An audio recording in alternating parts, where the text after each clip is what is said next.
Hi, this is Tim of the 1916 Company. Welcome and thanks for logging on. If you love this watch, email us Team Mosso at the1916company.com for purchase pricing and availability questions concerning this watch. In some ways, I regret that the revival of the Daniel Roth brand has meant these watches are now discovered. They're no longer quite the well-kept secret they used to be. However, their significance only grows with time as the impact and influence of their innovations rebounds through the eras. So the Daniel Roth brand is now back, but in a lot of ways it never went away. Watches from the early era, 1989 to 1995, have long represented the undilute vision of the man whose name is on the dial, Daniel Roth. These watches were always special, it's just now more people know about it. So we're looking here at a model launched in 1990. This is the C147, also known as the 2147, which is what this is. Factory paperwork confirms this is a 2147 with solid gold dial, yellow gold case. Thankfully, a display case back. Not all of them have that. And it features pre-1995 hallmarks to place it roundabout into its time frame. So between 1990 and 1995, this was one of the foundational pieces for the Daniel Roth brand before he sold to the Hourglass and relinquished most of the creative control. The watch is not large, as it's only about 35 millimeters wide, not including the crown. From lug tip to lug tip, I measured at 40.6 millimeters, 10.5 millimeters thick, with a 20 millimeter spacing between the lugs. The 2147 is a lovely piece because it takes the distinctive Ellipso Curvex case, a solid gold dial with multiple planes and multiple parts, and traditional rose lathe guilloche, and packages it into a distinctive form that's small enough that even women can wear it. Honestly, this is originally a watch intended for men, but today this would be considered unisex, really a sort of new vintage watch from an important independent for him and for her. And my wrist is 16 centimeters circumference, so you get a pretty good sense of the size of it. The lugs are so far inboard of the edge of my wrist, even from over the top, which exaggerates the width of the watch. This is a really nice fit, and it'll become more so as the strap breaks in. And you can see these straps are very much available. They never went away. There was always somebody to service the Gerald Genta and the Daniel Roth watches, since they were owned by Bulgari and then by acquisition LVMH. So there's always been people able to service these, and parts and service are not a problem. If you want a factory branded strap, if you need a buckle, if you need work done, it is just a phone call away, which is nice because a lot of important early independents, and I'm looking at you, L.S. Silberstein, can be difficult to service, especially when parts are required. This is supported by a major brand. We have a lovely little buckle here, and you can see on the reverse side, 18 karat gold in the maker's mark. You can also see it's fixed by screws and bars. It's got an elevated bridge, which is a feature I always like because it means the strap sits more or less flush inside of the buckle rather than adding height and stacking up on the wrist. The strap is substantial and expensive. You can see large rectangular symmetrical scale alligator leather, which is always one of the most expensive cuts of the animal.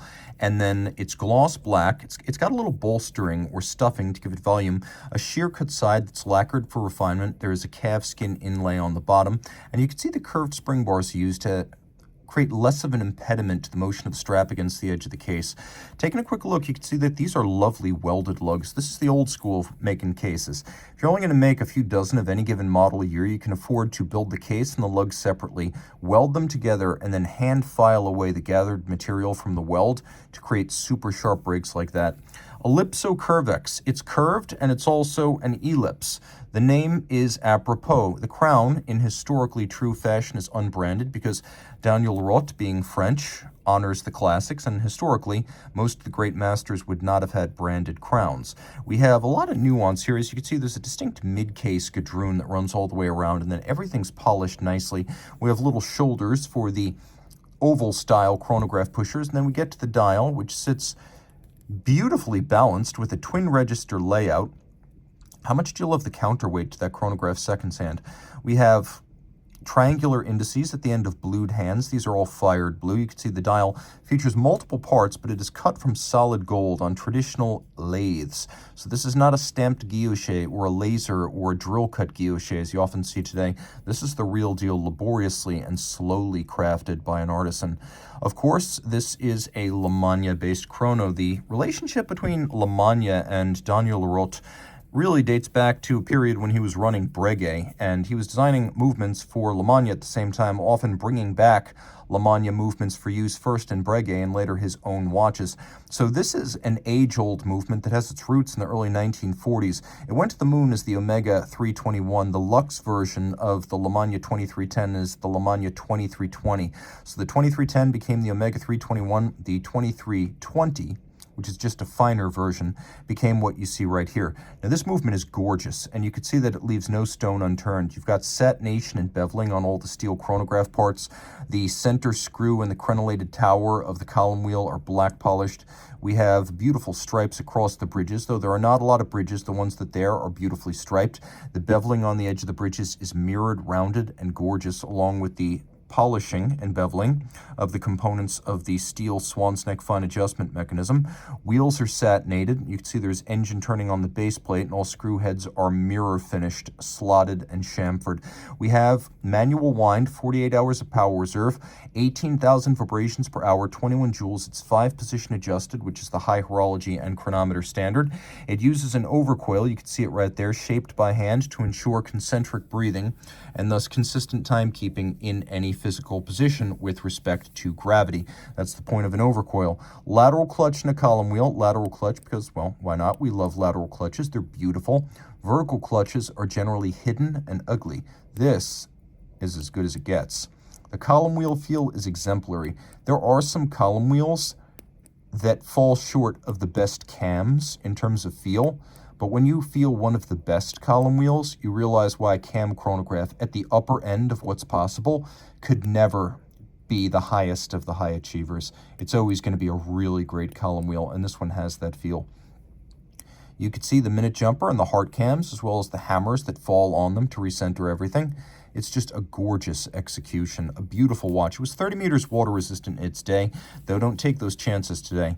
Take a quick look too. There's a feature you rarely see on modern chronographs, but there's that little wire projecting out from the regulator.